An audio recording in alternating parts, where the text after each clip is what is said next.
அந்த மாதிரி ஒரு படம் வருமா தமிழ்? ஏன் யார் மூவி மாதிரி? பாலையா மூவி மாதிரி தமிழ் படம் வருமான்னு கேட்டியா இப்போ நீ? பாலே பாபு பாத்தீங்களா யாராச்சும்? பாலே பாபு நான் டாக்கு மகாராஜ் பார்த்தேன். சம மூவி நான் பார்த்தேன். ஓகே, நல்ல படம் தான், ஒத்துக்கிறேனே, நான் ஒத்துக்கிறேன். டாகு மகாராஜ் ஓரளவுக்கு நல்ல படம் தான். என்ன குடிய தட்டுறாரு அவர் வயசுக்கு, அதெல்லாம் தேவையா அப்படிங்கிறது தான். கமான், வேற என்ன நாங்க தான் எதிர்பார்க்கிறோம். மாசீரோ அதான் மேடம். நான் வந்து நல்ல படம் கேட்டேன், நீ மசாலா படமாவே சொல்ற. ஒரு நல்ல படம் இங்க பாரு. நீங்க வந்துட்டு எல்லா வாட்டியும் தமிழ் இண்டஸ்ட்ரியை தப்பா பேசும்போது எங்களுக்கு எல்லாம் பிரச்சனையே இல்லை. எங்களுக்கு சத்தியமா இல்ல நான் தெலுங்கு மக்களை சொல்றேன். யூ ஆர் ரெப்ரசென்டிங் தெம்ங்கிறதுனால உங்க மூலியமா நான் அவங்க கிட்ட ஒரு விஷயம் சொல்லிக்க விரும்புறேன். நீங்க வந்து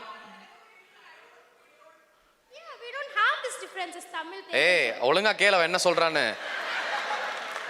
of all Telugu people we don't associate with youங்கற அவ என்ன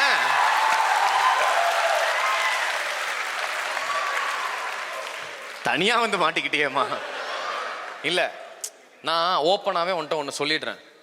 யார் தெலுங்கு, யார் ஹிந்தி, யார் மலையாளம் வேண்டாம், ஓகே, நம்ம பாய்ஸ்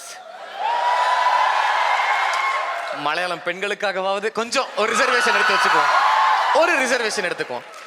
யார் தெலுங்கு, யார் ஹிந்தி, யார் Kannada cannot make a movie like Peranbu, cannot make a movie like 7G Rainbow Colony, cannot make a movie like கற்றது Tamil, cannot produce albums like Yuvan A.R. Rahman and Haris Jayaraj in our scene.